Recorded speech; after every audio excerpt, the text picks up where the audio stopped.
Welcome to a special edition of Legal AF with Democracy Forward Foundation's founder, that's a mouthful, Skye Perriman.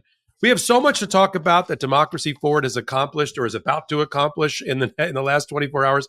This is what my scratch pad looks like, Skye. Thank you for being back with us. There's so many things to brief our audience about, and they're on their edge of their seat. Let's kick it off with something that happened today, which is not yet a lawsuit. We're in pre-suit observations at this point with Donald Trump's phony press conference to distract from all things Epstein and a failing administration, where he gathered half his cabinet together and nothing to do this morning, but talk about the takeover of the D.C. police. And you've already come out of the box right away about that issue and what it means, and I'd like you to comment on it as we move down the list of all Democracy Forward litigation developments. Well, we just want to make sure every single American, whether you've been to DC, whether you live in DC, whether you like DC or not, is paying attention to this, because if it can happen in Washington, DC, if it can happen in Los Angeles, it can happen in cities and communities where you are, or cities and communities where your loved ones are. So the president, again, we believe this is a distraction technique. He held a news conference. He made a range of, and I think it's important we point this out before we get to the it's unlawful and unnecessary and wrong for the kind of deployment he's trying to do in DC. We need to every single time make sure we're grounding ourselves in the facts. So he gave a press conference. It had a bunch of very inaccurate and misleading information about Washington, D.C., about the people that live there, about the crime rates there. They're at historic lows. And then he proceeded to sort of use this, sort of collection of misstatements and misinformation to then start making a variety of threats and promises around federalization, takeover of the local police department. Also he has made claims on social media, and some of his allies have made claims about broader escalations. So this is really another escalation.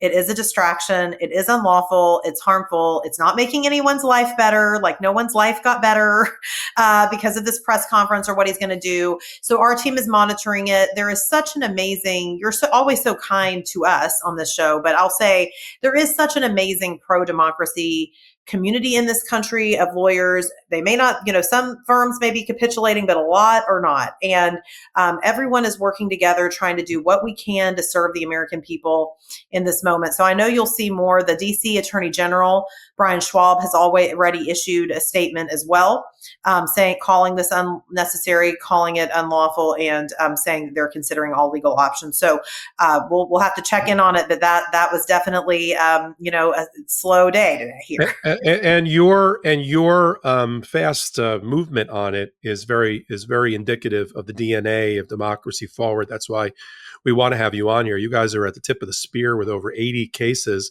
My one observation, well, many observations that I've made on my own and with you about the press conference today, besides being exquisitely politically timed, yes, to distract from all the bad news of an administration, including Judge Engelmeyer today. Absolutely, yes, absolutely. So we got a ruling from Judge Engelmeyer in New York about the grand jury transcript for Ghislaine Maxwell, and he spent most of the time doing a couple of things, right? He reminded the American people that all of the Epstein files, all 300 gigabytes, are sitting with the Trump administration, and he should stop looking to federal judges to release the scant grand jury records in the interest of transparency. So he did a good job of outlining all of the files that the Trump administration has admitted are with them. He then did, I thought, a very good job of reminding people why the rehabilitation campaign that Trump is leading against for Ghislaine Maxwell is so depraved, reminding the American people she is not a saint, she is a convicted sinner, and here are all the things that she did wrong leading to her 5 convictions. And then he got around to the actual rule about the rule of secrecy around grand jury.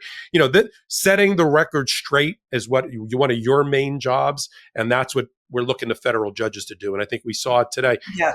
But aren't you seeing, this is what we've told our audience from our own observations, that Donald Trump is the 3 things he wants to accomplish all at the same time politically is to portray himself as a strongman dictator, a law and order at home, peacemaker abroad. And if he can find a way to undermine the Democratic brand, and embarrass our leaders, our icons, our governors, all the better. Is that the three things he tries to accomplish almost every day? Well, he tries for that, and then I think he's also continues to be on a project of enriching himself, and of finding ways to, I think, wheel and deal in this sort of corruption that's very bad for people. It goes hand in hand with a lot of the intimidation, but we also know that he's really trying to use the presidency for his own personal gain as opposed to for the people's gain. Yeah, and that's why his going after Nancy Pelosi and her family for making a couple of bucks on the stock market compared to the hundreds of millions, if not billions of dollars he will or have made in cryptocurrency along with his family is, we just have to keep calling it out. Just have to keep calling it out. I think we have to keep calling out the hypocrisy. That's one of the reasons, this Epstein case that we filed. We're really about what the cover up is. Like, we're looking at how this administration is actually handling the situation in this moment, right? There's a whole lot of people out there looking for what happened, who did what, where, when. This is a president that ran on a conspiracy theory, promised people he was going to be transparent, has claimed he's the most transparent in history. And yet you see, what I believe the judge today called an illusion of transparency, if that was his word. So that's really why we're in court on, on our Epstein matter that we filed last week. So we let's pick up there. You filed the first case of its kind. People probably find that hard to believe. We've talked so much about Epstein, but it's all political pressure to try to get the thing that Donald Trump promised. Now we've got, with Democracy Forward, the first lawsuit under the first lawsuit against the administration on the handling of the Epstein matter. Right, where the defendants are the Department of Justice and the FBI under the Freedom of Information Act. And your case is so deceptively simple that you've already done something strategically that our legal nerds will love to hear about. Just as a side, right after you filed, I asked you who the judge was going to be. We didn't know at the time. Now we know it's Judge Tanya Chutkan, who presided over the D.C. election interference criminal case for Donald Trump, randomly assigned this case. And you did something in the last today. Tell our audience to update them in that. Well, our team, I've got to tell you, we've got just such a tremendous team. But our team has filed a motion for summary judgment in the district court today. So that is the motion. You don't really have to have a bunch of factual findings in this kind of case. Mm-hmm. As you said, it's a very simple case. The law is clear. The requests are clear. And we just need the government to respond in a timely fashion and do what it's supposed to do under the law, and to stop sandbagging and slow rolling the American people. So we already have some filings in the case. We'll see. The clock is ticking now for the government to respond, and we'll continue to keep you updated. I did a good job last week when you asked me what was next in the case. I said, just keep watching. So now I know why. Now our audience, when Skye says keep watching, something's in there. Something's in the oven. And just we like to be educational here on our program. Summary judgment, as Skye said, is your no trial. You say there's no need for a trial on the merits in front of a judge or a jury, that the undisputed factual record and the law that would be applied to it, that means that you're entitled to judgment as a matter of law right now. And of course, there'll be briefing and opposition. They'll try to argue, I don't know what facts are in dispute. It's too early for summary judgment on this FOIA issue. But I think you got the right judge. We know her temperament. We know her judicial approach. And I'll say it for you. You got to be happy with that judge pick. Let's move forward, though, because that's not all Democracy Forward is doing. Something else smartly that you do that we don't do enough of on Midas Touch and Legal AF. You call it the Trump-Vance administration more than we do. We call it the Trump administration a lot. But you're so right to remind people that the heir apparent to this MAGA movement is J.D. Vance, and he shouldn't be let off the hook when you talk about the diabolical things that they do or the abuse of power that they do. So you were able to get a judge in Rhode Island to block the Trump-Vance administration and its orders to stop grants under the Violence Against Women Act and that office in the Department of Justice under Pam Bondi, Violence Against Women. Talk our audience's ears, I'm sure, just perked up on that one. Tell the audience what the case is, what the Department of Justice office is, what these grants are, and what the order means. Yeah, so this is the Department of Justice Office of Justice Programs, the Violence Against Women Act. As you know, this should not be a controversial proposition, but apparently for this administration it is. Is an act that Congress passed, and there's a range of federal grants and monies that go out in order to provide programs and important supports for survivors of domestic violence, for those that are trying to provide services to them.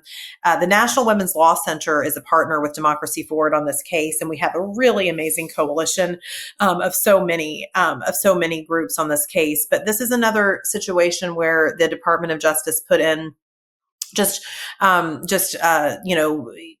frankly, pretty arbitrary and incredibly indiscriminate restrictions and requirements around these grants. And so we were able to get a great order in the case last week. We're waiting to see what happens next. There's really tremendous language in that opinion. I think you'll put this in your show notes. But for those that want to read a good opinion, it is one. It's very thorough. Really proud of the team, and we can come back and update you as there are new developments in the case. Yeah, that's great. I think in Legal AF Substack, we'll post that order so everybody can read it off of this video. And with the couple of minutes we have remaining, you've also, just to show you the breadth of the work that your organization is doing, you've got a new case filed in the District of Columbia against the State Department concerning the human rights reports that are congressionally mandated. And it looks like, Skye, they're cooking the books on these human rights reports from around the world. So this is another important suit, and this is another pretty simple suit, as much as it's very important, but quite simple. But we've requested a range of information. We have not received it, and so we sued today in order to force transparency. And that's really something we want to make sure. I know your listeners, this is old hat for them now, but we want to make sure everyone's following.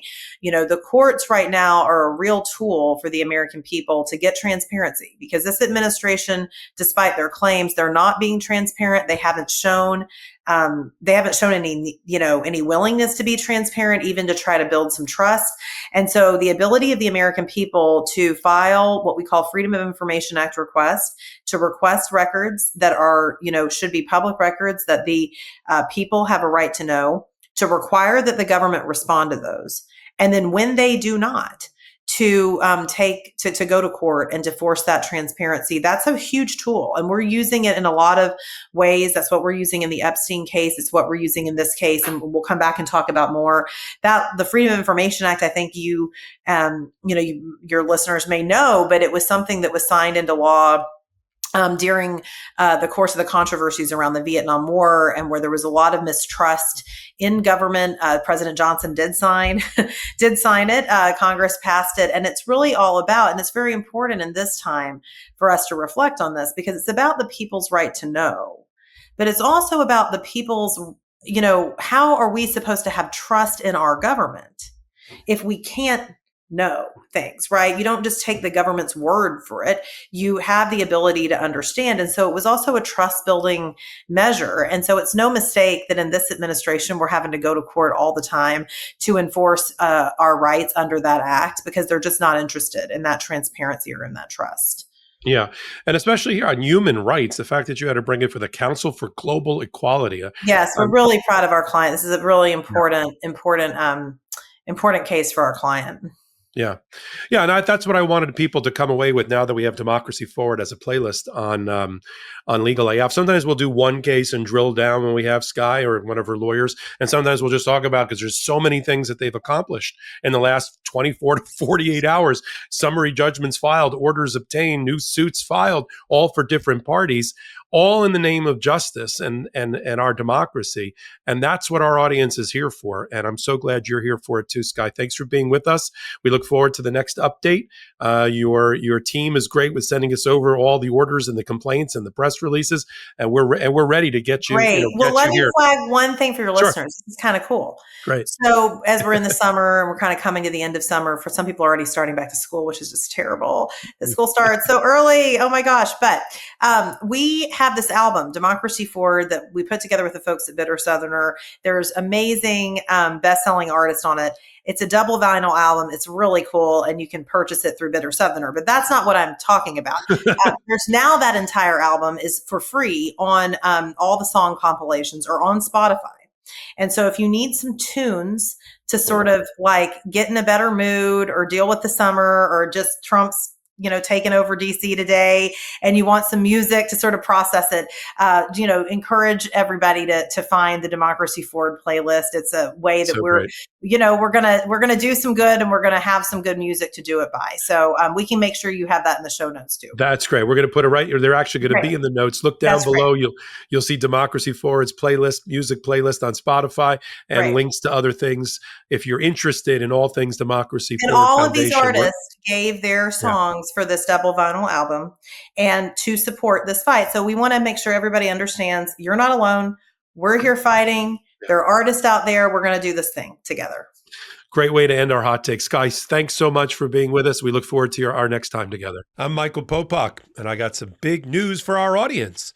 Most of you know me as the co-founder of Midas Touch's Legal AF and the Legal AF YouTube channel, or as a 35-year national trial lawyer. Now, building on what we started together on Legal AF, I've launched a new law firm, the Popok Firm, dedicated to obtaining justice through compassionate and zealous legal representation. At the Popok Firm, we are focused on obtaining justice for those who have been injured or damaged by a life-altering event, by securing the highest dollar recoveries. I've been tirelessly fighting for justice for the last 35 years, so my own law firm organically building on my Legal AF work just feels right. And I've handpicked a team of top-tier trial fighters and settlement experts throughout all 50 states known as big auto injury attorneys who have the know-how to beat heartless insurance companies, corporations, government entities, and their attorneys. Big Auto's attorneys working with my firm are rock stars in their respective states, and collectively responsible for billions of dollars in recoveries. So if you or a loved one have been on the wrong side of a catastrophic auto, motor vehicle, rideshare, or truck accident, suffered a personal injury, or been the victim of medical malpractice, employment harassment or discrimination, or suffered a violation of your civil and constitutional rights, then contact the Popok Firm today at 1-877-POPOK-AF or by visiting my website at www.thepopokfirm.com and fill out a free case evaluation form. And if we determine that you have a case and you sign with us, we don't get paid unless you do. The Popok Firm, fighting for your justice every step of the way.